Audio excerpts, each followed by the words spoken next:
Allez, bonjour à tous, bonjour, bienvenue sur cette nouvelle émission. Et bien ce matin, et oui, comme tous les mercredis matins, et bien vous le savez, on est avec les unicités, mais ce matin, attention, très spécial, et bien nous recevons une personne importante. Voilà, il est issu donc d'une famille de 11 enfants, il a commencé à travailler à 14 ans.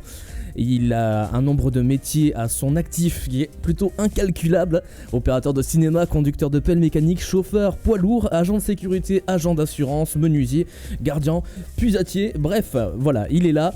Et tout ça donc avec un pied en moins, il faut préciser, mais on y reviendra tout à l'heure justement. Et il est aujourd'hui avec nous.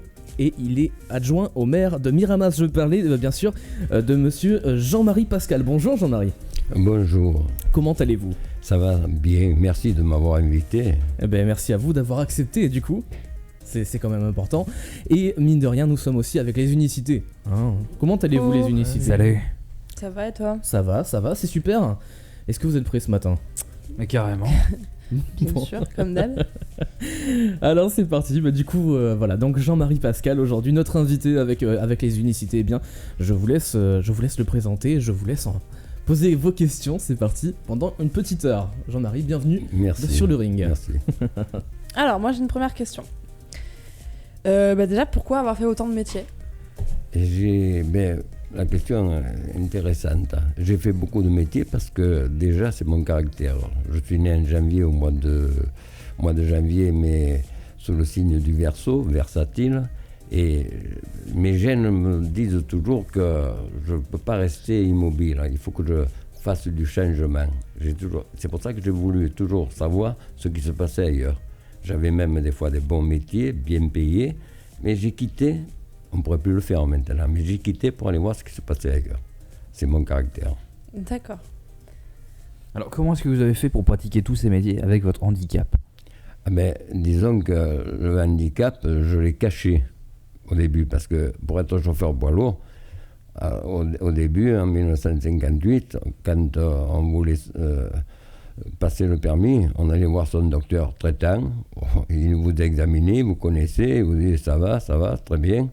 Et naturellement, j'avais ma feuille là. Et après, je passais mon permis parce que je savais conduire. J'avais fait des leçons déjà chez M. Caparros, mon premier employeur. Et le plus difficile de garder les poids lourds, c'est qu'après le grand accident qu'il y a eu à Beaune, dans les Côtes d'Or, je crois, et la loi a changé. Il fallait passer la visite tous les 5 ans. Or, moi, avec le handicap que j'avais, je me suis dit, cette fois-ci, ils vont me faire sauter le permis. Mais j'ai eu une chance extraordinaire, parce que lors de la visite à Aix, le docteur, il était pressé, on était une quinzaine alignés, il nous a fait tous déshabiller, enfin on est resté en slip, et puis il nous a fait lever le pied droit et le pied gauche pour voir l'équilibre. Et moi, j'ai toujours, comme je suis handicapé du pied droit, j'ai toujours appuyé sur le pied gauche, il n'a pas vu. On m'a donné, ça m'a propulsé encore 5 ans à l'arrière. 5 ans après, je repasse cette fois-ci à la sous-préfecture, à la préfecture à Marseille. Là, c'était pas les mêmes docteurs. Quand il m'a examiné, il a vu que j'avais une jambe handicapée. Mais il m'a dit, mais comment ça se fait que vous avez le permis, tout ça ? J'ai dit, j'ai le permis parce que je conduis. Mais ça ne vous gêne pas ? J'ai dit non. Il m'a dit, mais vous faites quoi comme... Mais j'ai dit, je travaille dans les carrières, mais je ne sors pas dans la carrière. Ah bon, vous me rassurez. Alors, qu'est-ce qu'il a fait ? Bon, il m'a dit, je vous le donne, mais vous ne sortez pas dans la carrière. Ça se passait comme ça. Et j'ai gagné encore 5 ans. 5 ans après, dans l'angoisse, je suis reconvoqué pour aller passer à Aix, même topo. J'ai eu une chance extraordinaire. Le docteur, il a passé les visites à l'affilée, on se lève le pied droit, le pied gauche, vous n'avez rien, tout est bon. Simplement, vers la fin, quand j'ai compris que comme j'étais délégué syndicaliste et que j'étais embauché comme chauffeur, l'employeur pouvait me licencier si on arrivait à me faire enlever le permis. Il aurait eu, comme on dit, j'aurais eu une cause réelle et sérieuse de licenciement n'ayant pas de permis. Alors, j'ai vu le grand patron, je lui ai dit, je lui ai pas dit que j'avais un handicap naturellement, mais je lui ai dit que je voulais changer de métier, je voulais devenir agent de sécurité, m'occuper des accidents de travail. On a changé de statut, j'ai modifié mon contrat, donc je n'avais plus à conduire. Et comme ça, après, entre-temps, je suis arrivé à la retraite, ça s'est bien passé. Voilà comment je suis arrivé, malgré un handicap, en exerçant les métiers les plus difficiles et les plus pénibles, eh ben, je suis arrivé à passer à travers les mailles du filet. Et lequel de vos métiers vous a le plus intéressé? Ben, mon métier le plus intéressant, c'est parce que comme quand j'étais handicapé, que j'ai débuté à faire le manœuvre maçon, je me suis aperçu que c'était très pénible. Aussi, j'ai eu l'idée de passer le permis de conduire pour être assis. Et puis après, j'ai conduit des pelles mécaniques. Mais c'est vrai qu'à l'entreprise Régnier, j'avais une pompe sous vide et je travaillais dans le pétrole. J'avais un opérateur de suceuse de boue qu'on appelle. Et de ce fait, mon travail était tranquille, bien payé, à l'abri. Je ne fatiguais pas de la jambe. Pour ça que c'est le métier qui me plaisait le mieux. À part de faire du syndicalisme, qui m'a toujours encore intéressé plus que n'importe quoi. D'accord. Voilà. Donc, et vous avez été aussi opérateur cinéma. Alors qu'est-ce que ça veut dire? Voilà. Opérateur projectionniste, c'est en 1951 où on n'avait pas les sous, on voulait rentrer au cinéma, et à la deuxième séance, au Mira, les deux ouvreuses, c'était mes voisines. Elles m'avaient dit, Jean-Marie, si tu veux rentrer au cinéma, quand on ouvrira les portes de la première séance, ben vous glisserez et vous passerez. Et c'est ce que j'ai fait. Simplement, M. Lénaud-Édouard, le patron du cinéma, le père, avec sa lampe électrique, cherchait les resquilleurs. Et lorsqu'il nous trouvait, on était plusieurs. Il nous obligeait le soir, après la deuxième séance, à balayer la salle, ramasser les bonbons, chewing-gum, et ramasser les mégots. Parce que les mégots, ça servait pour il les mettait pour faire un antiseptique pour les poux dans les péchés. Parce que le patron, il avait une campagne à Saint-Chamond. Mais un jour, je lui ai dit, vous savez, monsieur Lénaud, moi, ce que j'aimerais, c'est apprendre le métier. Ah, il m'a dit, ben alors, vous irez avec monsieur Scotty à la cabine. Monsieur Scotty, c'était l'opérateur en titre. Et donc, en 1951, alors que j'avais 11 ans, mais tous les soirs, je me débrouillais de sortir de chez moi en faisant le mur pour aller au cinéma. Et j'ai appris le métier. Et en 1954, M. Scotty est tombé malade. Et là, le patron, M. Lénaud, il m'a dit, mais Pascal, maintenant, c'est toi ce soir qui va faire marcher le cinéma parce que M. Scotty n'est pas là. Et donc, je me suis mis là au cinéma. C'est la première fois, c'est assez émotionnel parce qu'il y a la salle, il ne faut pas se manquer. Et je me rappellerai toujours, le film le premier que j'ai fait tourner, ça s'appelait Vulcano, avec Anna Magnani et Raph Vallone. Et voilà, j'ai démarré. Après, je suis resté. M. Scotty est resté à la caisse et moi, j'ai fait l'opérateur. À Miramas même, donc. À Miramas, puis j'ai été appelé au Comédia. J'ai même tourné une fois à Salon. J'ai tourné même à Paris, au Cursal, à Drancy. Alors, durant votre parcours de chauffeur, vous avez été confronté à des problèmes divers, mais vous nous avez raconté que dans l'une des entreprises, vous aviez une manière de démarrer les camions qui demandait une condition bien particulière, celle d'être électricien. Vous pouvez nous en parler un peu ? Ouais, électricien, parce qu'il y avait toujours des problèmes électriques, les batteries. Sinon, on avait toujours l'astuce, on des pinces et on mettait des batteries parce que le matériel, c'était pas évident. Je prends un exemple, j'ai travaillé pour l'entreprise Ayala. C'était une des entreprises principales, ils avaient la carrière à Sulose. Et je travaillais dans cette carrière, et naturellement, là-bas, il n'y avait que des gros camions. Mais on apprenait à se former sur les camions, les diesels. Mais je me suis aperçu qu'il n'y avait pas de clé pour tirer un boulon. Et le patron, il avait dit, ici, il n'y a pas de problème. Ou on s'allume, ou on soude. Bon, comme ça, on n'y fauchait pas les outils. Et voilà, je travaillais dans les carrières. C'était assez pénible parce que j'avais une pelle nord-est américaine, à câble. Il y avait le plexiglas, il était cassé depuis longtemps. On ne pouvait plus en trouver de ces pelles. Donc je recevais toute la poussière, c'était vraiment pénible. Après, j'ai eu l'occasion de mener des pelles Jumbo, Pengili, Poquelin. Et entre autres, j'ai mené la plus grosse pelle mécanique d'Europe en 1960, lors de la réfection du triage pour l'entreprise Lantrua et Olivier, de Clermont-Ferrand. On m'avait demandé de remplacer le chauffeur qui était en vacances. Donc toute la journée, je chargeais avec cette pelle sur chenille à air comprimé, je chargeais avec 2 godets, je remplissais presque un Euclide, ces camions qui ont des grosses roues et la petite tête. Et toute la journée, ces camions, ils étaient 10 ou 11 et ils allaient verser au triage SNCF parce qu'on a relevé le triage qui se fait par gravitaire. D'accord. Gravitaire, du coup, on précise. Voilà, on met les wagons sont en haut, on les lâche doucement et ceux que les opérateurs qui s'occupent de trier, ils tirent les voies, ils forment les wagons. C'est ça le triage. Voilà, d'accord, ok. Arnaud, dis-nous. On a évoqué l'un de vos métiers qui était chauffeur, mais comment avez-vous fait pour prolonger votre permis de conducteur routier durant 15 ans, alors qu'aujourd'hui, avec un simple problème de vue, le permis peut être retiré? Alors ça, il faut demander aux autorités préfectorales, parce que moi, ils m'ont laissé passer. Hein.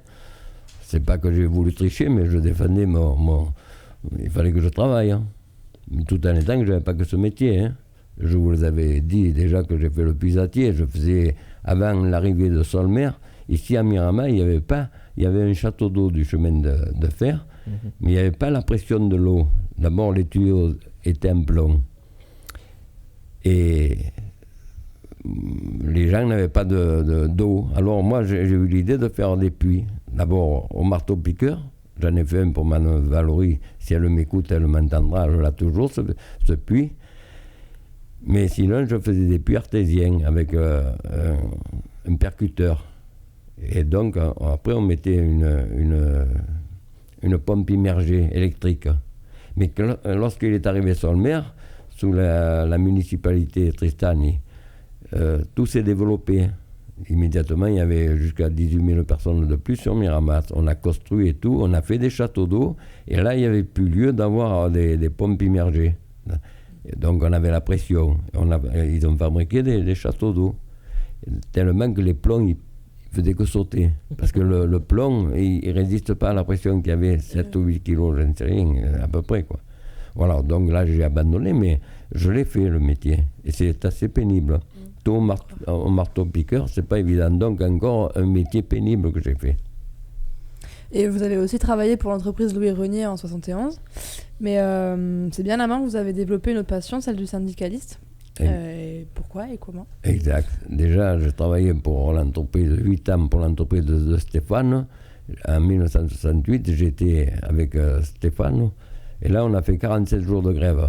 Je me suis passionné pour le syndicalisme parce que je me suis aperçu qu'effectivement, c'est une force importante.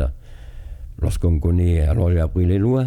J'ai fait tout le nécessaire pour être le mieux. Parce que celui qui connaît, c'est encore celui qui commande. C'est souvent comme ça. Mieux vaut faire le boucher que le veau. Je plaisante. Ça m'était la vérité. Voilà, donc, une fois que je me suis conforté, je suis allé travailler pour l'entreprise Renier. Et là-bas, immédiatement, j'ai vu qu'il n'y avait pas de panneau d'affichage, il n'y avait pas de syndicat. Alors, j'ai décidé de monter. Mais il y avait un chauffeur de l'entreprise de Stéphane qui, depuis quelque temps, il était déjà là-bas et qui travaillait. Et quand il m'a vu, il a dit au patron, il a dit si vous avez embauché Pascal, alors vous n'avez pas fini, parce qu'il a détruit l'entreprise de Stéphane à Miramas. Ah bon? Alors le soir, le patron, il me fait convoquer, monsieur Aubergier, le chef il me dit, vous savez, nous, on ne fait pas de syndicalisme, on n'en veut pas. Mais j'ai dit, écoutez, si vous vous tenez correctement, que vous appliquez les lois et tout, je ne vois pas pourquoi je monterais un syndicat. Alors là, il y avait un qui s'appelait Villaret, c'était un pied noir, rapatrié, et il était soi-disant dans la police en Algérie. Alors les mains derrière les poches, il dit, ici, de toute façon, les lois, je les connais, c'est moi qui les fais. J'ai dit, c'est pas une référence. Bon, ça c'est autre chose. Et alors, le soir, j'ai compris que le patron, j'étais comment ça s'appelle? J'étais déjà... Il n'y avait que 8 jours que je travaillais. Et j'ai immédiatement été à l'union locale CGT, je me suis fait envoyer à l'inspecteur du travail, le délégué syndical. Là, nous sommes à l'antenne avec quelques soucis. Oui, mais voilà, c'est réparé, je continue ce que j'avais commencé. Donc, Tout à fait. pour ma formation dans l'entreprise Régnier, pour faire le syndicalisme, j'ai compris que le patron n'allait pas me garder. Donc, de ce fait, je me suis fait faire une lettre de délégué syndical par l'entreprise, par le syndicat, la CGT à Miramas, et à Fos-sur-Mer également. Et au lieu de l'envoyer en recommandé, l'après-midi, je suis allé le porter à la chef d'agence qui ne savait pas trop bien ce que c'était en été, et je lui ai donné en main propre. Et quand le patron il m'a signifié que je ne devais pas rester, je lui ai dit non, mais moi je suis délégué syndical ici. Ah bon, mais où? Ben, je vous ai donné mes notes de créance, comme on dit. Et l'inspecteur du travail, à ce moment-là, il marchait les inspecteurs. Après, ça a changé, mais il est venu et il a dit, Monsieur Pascal, vous ne pouvez pas le licencier sauf faute grave. Donc, vous êtes obligé, je ne donne pas mon accord, parce qu'il fallait l'accord administratif. Alors, c'est là que j'ai dit au patron, j'ai dit, ben, alors vous allez voir ce que c'est qu'un syndicat. Alors, pour commencer, vous allez commencer à mettre les panneaux, on va faire les élections, et vous allez mettre à disposition les bâtiments, les photocopieuses et tout. Voilà. Et j'ai resté 29 ans avec un syndicalisme fort. D'abord, une fois l'entreprise Régnier embauché un certain monsieur Ogema, il y avait monsieur Aquin aussi.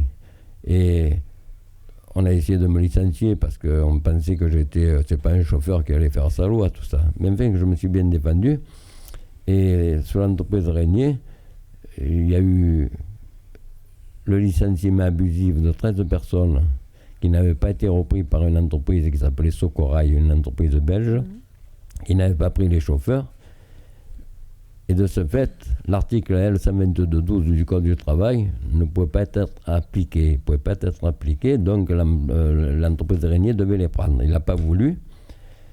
Et je suis passé au tribunal de Martigues. J'ai été débouté, mais j'ai de suite fait appel spécial parce que je connaissais M. Césac, le président de la cour d'appel d'Aix, qui, lors des journées prud'homales, comme j'étais conseiller prud'homal, m'a accordé une audience à jour fixe. Et on a passé rapidement, et l'employeur était condamné à 95 millions de centimes pour le licenciement de 13 personnes pendant 6 mois et des dommages et intérêts. J'ai le dossier à la maison. Ouais. D'accord. Donc vous avez quand même été un pilier d'unicité, ça a mis Miramas. Est-ce que vous pouvez nous en parler un petit peu, cette première promo en 2008? Je ne peux pas dire que j'étais un pilier, je suis juste, j'étais le référent, enfin au début, quand on a été élu, nous avec M. Frédéric Vigouroux, dont je salue sa compétence. Et donc j'ai été invité à la première unicité, parce que je ne savais pas trop bien comment ça fonctionnait, mais j'étais le référent. Et donc je me suis tenu plus ou moins à l'écart parce que j'ai toujours des choses à faire. Je suis vraiment très pris à droite à gauche. Mais dernièrement, quand à la dernière unicité où j'ai été invité, je veux quand même le rappeler, j'ai fait connaissance avec Jessica Baldelli, je cite les noms, et je lui ai proposé si elle voulait rentrer dans un métier de l'armée. Je lui ai tout donné avec les services, nous avons tout envoyé. Une lettre, tout le document, tout le dossier, le pourra vous le confirmer, pour voir maintenant est-ce qu'elle a fait les demandes pour entrer à l'armée, mais je lui ai donné toutes les possibilités de s'inscrire, rentrer dans l'armée, parce que c'est ce qu'elle désirait. Maintenant, je ne sais pas la suite, je n'ai jamais eu de réponse, ni un petit mot pour savoir où ça en était. Non, mais il faut le dire, parce que dans la vie, il faut savoir bien se... Hein? Bien sûr. Donc Jessica, si vous écoutez, il faut envoyer un petit mot. On vous passera un Ça message. m'aurait fait plaisir. Je Parce comprends. que je ne sais pas le dossier, c'est qu'elle a fait tout. Eh oui. Parce qu'en fait, donc, vous avez accompagné pas mal de personnes justement au travers de votre vie, mais vous-même, vous avez été médaillé du travail. Et si vous ne deviez dire aujourd'hui un seul et unique mot aux jeunes qui aujourd'hui qui sont sous l'égide du Code du travail actuel, qu'est-ce que vous leur diriez? Enfin, ceux qui se plaignent surtout en particulier justement de ce code-là. D'abord, à l'école, je veux bien qu'on nous dise que Henri IV il a été assassiné par Ravaillac, Mais moi, je préférerais qu'on fasse des leçons du code du travail, du droit du travail. Au moins, quand les jeunes ils arrivent sur le marché du travail, ils connaissent leurs droits. Parce qu'il n'y en a aucun qui sait bien ce que c'est qu'un contrat. Et on vous le fait lire entre les lignes.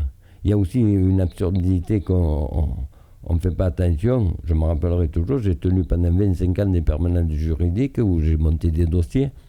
Des fois, le gars, il venait, il me disait « Oh, le patron, il y a quelques jours que je suis embauché, il ne m'a toujours pas fait le contrat. » Mais je lui disais « Mais le contrat, sans contrat, on est plus protégé qu'avec un contrat. Parce que sans contrat, on est embauché à durée indéterminée. Et pour être licencié, il faut une cause réelle sérieuse ou une faute grave. Tandis qu'avec un contrat à durée déterminée, bien souvent, il y a les clauses de mobilité, il y a tout ce qu'on veut. Mais ça, il faut qu'on ne le sait pas, on croit, on veut. C'est comme quand vous avez un accident de travail. Trajet ou la voiture qui vous a écrasé, est-ce que c'est dans l'heure du travail, l'heure du trajet? Ben mieux que ce soit sur le plan civil. Pourquoi? Parce que les dommages et intérêts, une assurance civile privée, elle paye de suite le dégât. Tandis que si c'est la sécurité sociale qui vous prend en charge, il vous met un taux d'incapacité qui dure le temps que vous vivez. Et c'est par 2% d'ici, une pension, une rente. Mais si vous venez à décéder, à disparaître, tout est coupé. Alors que si vous touchez un capital, vous l'avez de suite. Si vous mourrez le lendemain après le capital, votre famille, votre veuve ou autre, elle aura touché. Donc mieux se faire indemniser par le privé que par la sécurité sociale. Je regrette pour la sécurité sociale de dire ça, mais c'est comme ça. D'accord, ok. Alors, après donc, qui a envie de poser une dernière question pour hasard? Tiens, Arnaud. Et vous avez connu Miramas quand elle n'était encore qu'une petite ville? Oui, 4500 habitants maximum. Miramas s'étendait juste après la sortie du PMU, le Mistral, où la dernière famille qui s'appelait, c'était la famille Grégoire. Et de l'autre côté, c'était les silos. La ville était là. Maintenant, parce qu'il n'y avait rien. Après la route de Salon, là, à droite, ça a tout construit, Molière et tout, il n'y avait rien, il n'y avait que des gadous, où les gens allaient jeter leurs ordures, et ça brûlait en permanence. Il faut quand même savoir. Et puis vous aviez aussi le trou qu'on appelait, à la sortie de Miramas, sur la route d'Entresey. Là aussi, il y avait les gadous. D'accord, ok. Ouais. Et ça brûlait tout le temps. D'abord, tout a été enterré. Et c'est quand même polluant. Hein. Oui, bien sûr. C'est une terre où qu'on brûle finalement. Ouais. D'accord. Mais du coup, comment est-ce que vous trouvez les changements qui ont été faits ces quelques dernières années sur la ville? Je reste baba avec le nouveau maire que j'ai l'honneur de servir. Parce que c'est autre chose. J'ai été élu sous d'autres municipalités. Je ne veux pas les critiquer. Ils faisaient ce qu'ils pouvaient, tout ça. Mais M. Vigouroux, c'est une autre dimension. Un homme d'une capacité exceptionnelle, capable de ramener les subventions qu'il faut. Des fois, j'ai entendu parler quand on avait eu le projet du contournement de la ville de Miramas. Il y en a qui ont critiqué en disant « Mais ça, M. Carlin, il avait déjà demandé, si là, c'est pas son idée. » Oui, mais des idées, on en a.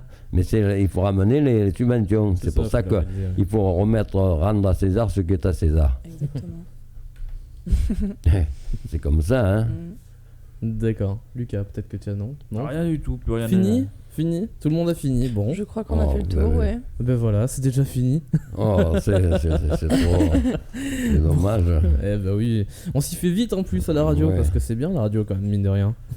Mais si c'est terminé, je salue tout le monde qui m'a écouté. Eh ben écoutez, nous on vous remercie aussi, on vous salue énormément puisque vous avez accepté donc de participer aujourd'hui à cette émission là et c'est très sympa de votre part en tout cas. Et puis on vous invite quand vous le souhaitez à revenir nous passer un bonjour, vous êtes le bienvenu sur Mira Station. Et puis je le ferai avec grand plaisir. Je salue toute l'équipe d'Unicité qui a été très compétente, sympa. Et j'espère qu'on aura l'occasion de se revoir. Et n'hésitez pas à nous demander quelque chose au niveau de la mairie. Vous savez qu'on est toujours là. On défend. Et soyez les jeunes, il faut y aller. Et ayez de l'audace. Vous Très bien. réussirez. Ce sera fait. Voilà. Au revoir. Merci beaucoup. Merci beaucoup, monsieur Jean-Marie Pascal, et à bientôt. Merci.